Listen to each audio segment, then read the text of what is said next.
Halo Sobat Texco, welcome to Texco Talks. Jadi, Texco Talks ini adalah podcast dari Texco Solution yang akan membahas terkait tax, accounting, customs, dan juga legal. Jadi, pantengin terus ya untuk podcast-podcast berikutnya. Sebelumnya, perkenalkan, saya Feli yang akan menemani kalian untuk membahas topik-topik menarik terkait perpajakan. Hari ini merupakan episode ke-22 dari Texco Talks, dan kali ini kita akan bahas topik yang menarik dan juga mungkin menguntungkan nih bagi Sobat Texco yang mau membeli mobil berbasis listrik. Adapun podcast pada kali ini dikemas dalam judul Pajak Mobil Listrik 0%. Begini cara nikmati insentif PMK 12 tahun 2025. Nah, kali ini sudah hadir bersama kita salah satu tax associate dari Texco Solution untuk menjawab dan membahas terkait topik tersebut. Langsung aja kita sapa. Halo Kak Ovi. Halo Kak Feli. Iya, gimana kabarnya Kak? Alhamdulillah baik. Kak Feli, gimana kabarnya? Baik juga. Kak Ovi boleh nih memperkenalkan diri dulu ke Sobat Texco. Boleh. Halo Sobat Texco, perkenalkan saya Ovi Fadinovika, salah satu tax associate dari Texco Solution. Nah, Sobat Texco, itu tadi perkenalan singkat dari Kak Ovi selaku narasumber kita pada podcast kali ini. Selanjutnya gimana nih Kak, kalau kita langsung mulai aja bahas terkait topik ini? Boleh. Boleh ya Kak? Iya, kalau kita lihat dan amati nih Kak, belakangan ini sebenarnya topik terkait dengan kendaraan listrik ini lagi rame banget nih Kak. Nah, bukan cuman karena teknologinya yang makin canggih, tapi juga katanya ada kabar gembira nih dari pemerintah.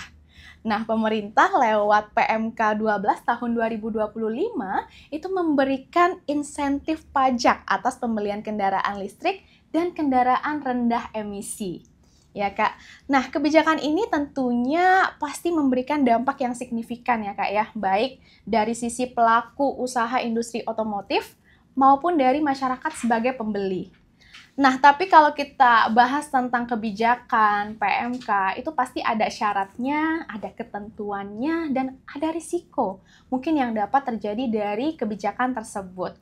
Kita mungkin bahas satu persatu kali Kak Ovi ya. Kita mulai dari apa sih sebenarnya yang melatar belakangi dikeluarkan PMK ini, boleh dijelaskan Kak?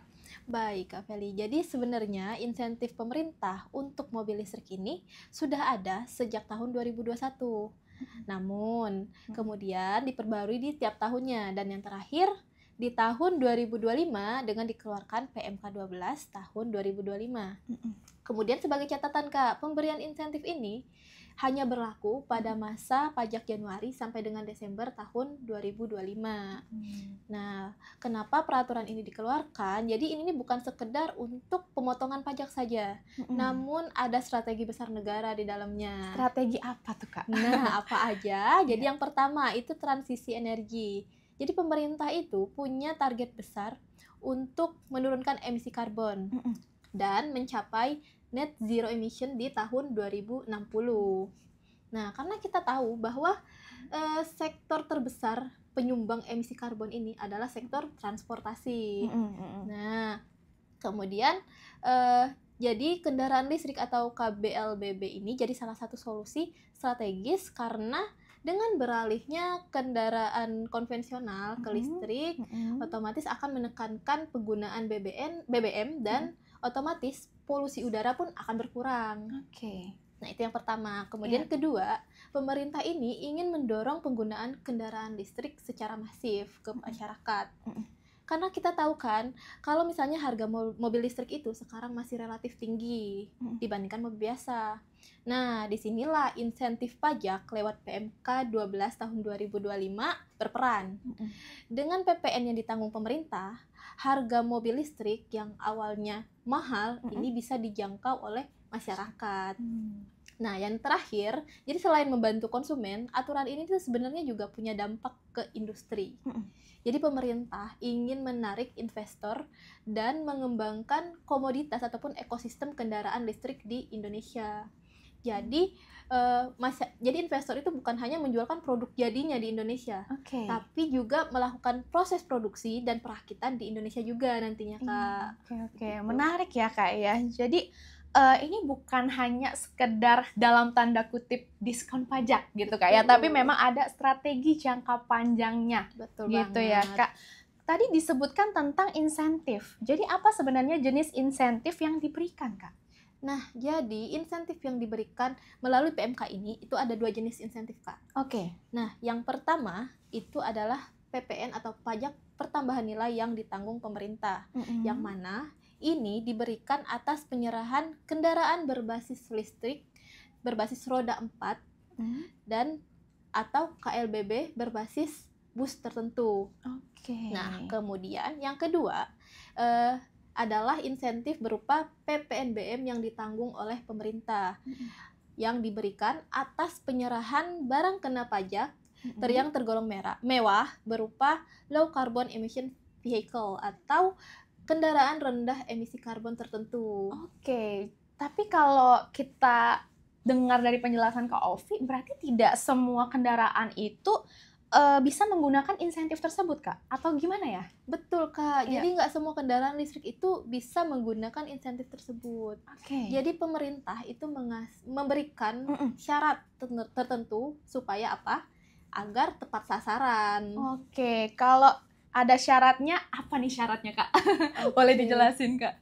Oke, kita mulai dari insentif yang pertama ya Kak, yaitu terkait insentif PPN yang ditanggung pemerintah atas penyerahan kendaraan bermotor berbasis listrik baterai tertentu. Oke. Nah, adapun KBLBB singkatannya Kak. Iya.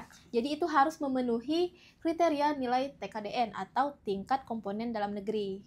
Adapun kriteria nilai TKDN itu dibagi menjadi 2. Yang pertama, untuk KBLBB roda 4 dan bus tertentu dengan TKDN paling rendah itu 40%, maka PPN yang ditanggung pemerintah adalah sebesar 10% dari harga jualnya. Oke. Sehingga PPN yang dibayarkan konsumen itu cukup 2% dari harga jualnya.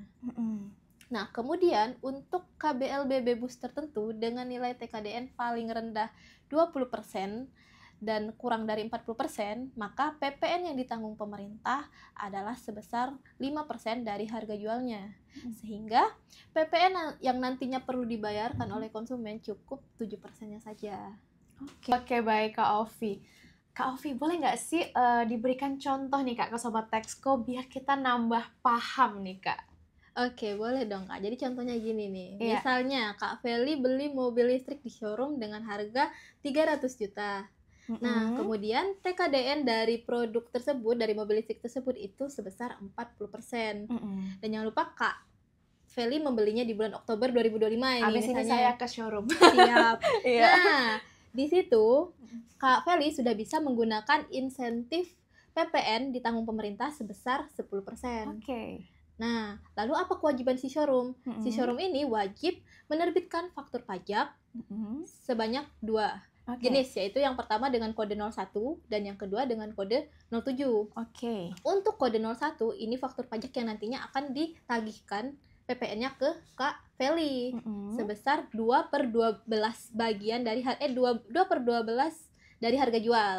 Nah, kemudian untuk PPN untuk faktur pajak 07 itu nantinya untuk memuat faktur pajak yang PPN-nya ditanggung pemerintah sebesar 10/12 dari harga jualnya. Nah, setelah faktur pajak ini diterbitkan, barulah tidak lupa untuk kewajiban si showroom ini melaporkan PPN-nya, melaporkan faktur pajak tersebut di SPT PPN masa Oktober berarti, karena Kak Feli belinya di bulan Oktober gitu Kak. Oke. Jadi sebenarnya kalau kita lihat justru memang yang ditanggung pemerintah itu lebih besar gitu Kak ya. Betul. Daripada yang bayangkan konsumen. nih contohnya. Tadi kan Kak Feli beli mobil 300 juta ya. 300 juta. Terus yang dibayarkan PPN-nya oleh Kak Feli hanya 2/12 dari harga jual. Berarti kasarnya langsung aja kita hitung sebesar 6 juta. Sedangkan yang ditanggung oleh pemerintah itu 10/12 dari harga jual. Berarti PPN yang ditanggung oleh pemerintah itu bisa sebesar 30 juta rupiah. Wow. Bayangkan dari PPN keseluruhan 36 juta, kita cuma bayar 6 nih. Iya, Kak Feli cuma bayar 6 juta karena 30 jutanya ditanggung oleh pemerintah. Iya, begitu. oke, baik Sobat Texco. Jadi memang ini luar biasa ya penjelasan dan contohnya gitu. Jadi kita udah paham nih baik dari sisi pembeli maupun dari sisi showroomnya gitu ya bagaimana. Oke, Kak. Kemudian kalau misalnya kita beralih nih ke jenis insentif. Nah, sebenarnya persyaratannya itu apakah tetap sama atau berbeda dengan insentif PPN yang tadi? Untuk PPNBM. Iya, PPNBM, ya betul. Iya, jadi kalau misalnya untuk PPNBM itu berbeda dengan PPN, Kak. Kalau misalnya PPN tadi kan seperti yang di awal saya jelaskan, hanya untuk kendaraan bermotor listrik berbasis baterai. Jadi kalau misalnya untuk PPNBM ini diberikan pemerintah atas LCEV atau Low Carbon Emission Vehicle tertentu yang meliputi full hybrid, mild hybrid, dan plug-in hybrid yang dibuktikan dengan yang pertama, surat penetapan perusahaan kendaraan bermotor roda 4 emisi karbon rendah, dan yang kedua, surat penetapan kendaraan bermotor roda 4 emisi karbon rendah. Nah, adapun daftar perusahaannya itu ditetapkan oleh Kementerian Perindustrian. Oke, jadi memang beda jenis kendaraan ya, Kak? Nah, kalau misalnya besaran tarif PPNBM yang ditanggung pemerintah itu untuk kendaraan hybrid ini gimana tuh, Kak? Jadi untuk kendaraan hybrid, kalau misalnya PPNBM yang ditanggung pemerintah itu sebesar 3%. 3%, oke. Jadi contohnya perhitungannya bagaimana? Misalnya nih PTA melakukan penyerahan barang kepada PTB berupa kendaraan hybrid ini sebesar 300 juta. Terus kemudian untuk PPNBM yang terhutang dikurang dengan PPNBM yang ditanggung pemerintah. Jadi kasarnya gini, misalnya PPNBM terhutang dia sebesar 36 juta nih. Kemudian PPN ditanggung pemerintah itu sebesar 3 juta. Jadi tinggal dikurangkan saja PPN yang terhutang yang harus dibayar oleh PTB. PPNBM terhutang dikurang dengan PPNBM ditanggung pemerintah. Begitu, Kak. Tapi ini pabrikannya berarti, Kak, ya? Betul. Wah, komplit banget nih udah penjelasan dari Kak Ovi mengenai jenis insentif mobil listrik dan cara pemanfaatan insentifnya. Ya, Sobat Texco. Oke, Kak Ovi, untuk menutup nih, kita udah terakhir. Wah, udah terakhir aja. Iya. Nah, jadi untuk menutup perbincangan kita di podcast kali ini, dari Kak Ovi sendiri, kita tuh sebagai penjual maupun konsumen, sebenarnya apa sih yang harus kita perhatikan untuk mengoptimalkan pemanfaatan insentif ini, Kak? Oke, baik. Nah, untuk Sobat Texco di luar sana, baik itu penjual atau produsen, ada pun yang bisa saya tekankan. Yang pertama untuk penjual, yang paling penting adalah kepatuhan dan transparansi.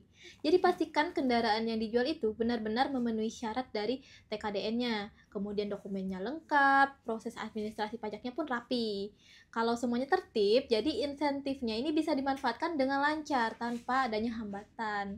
Nah, kemudian untuk konsumen seperti kita, Kak Feli, jangan tergiur hanya karena harganya murah. Pastikan untuk membeli dari dealer resmi dan cek apakah kendaraan tersebut memang terdaftar sebagai penerima insentif. Kemudian konsumen juga sebaiknya memahami syarat dan ketentuan insentif ini supaya tidak ada ekspektasi yang salah di kemudian hari. Begitu. Oke, Sobat Texco mungkin bisa dicatat nih di note gitu, Kak, ya, apa saja yang perlu kita perhatikan. Oke, Sobat Texco, itu tadi pembicaraan kita bersama dengan Kak Ovifah mengenai insentif pemerintah atas penyerahan kendaraan berbasis listrik pada PMK 12 tahun 2025. Terima kasih banyak ya Kak Ovi atas ilmunya yang sangat luar biasa dan sudah banyak sekali nih yang mungkin Sobat Texco dapatkan, Kak, ya. Sama-sama, Kak Feli. Iya, baik Sobat Texco, itulah episode Texco Talks kita untuk kali ini. Terima kasih telah menemani saya dalam diskusi terkait dengan pajak, keuangan, dan juga bisnis. Jangan lupa untuk tetap terhubung dengan kami di Texco Solution untuk mendapatkan lebih banyak tips dan informasi terbaru seputar keuangan. Dan tentu saja, kalau kamu suka podcast ini, jangan lupa like, komen, dan juga subscribe. Sampai jumpa di Texco Talks berikutnya. Tetap semangat dan jaga selalu keuangan dan bisnis kamu dengan baik ya. Dadah!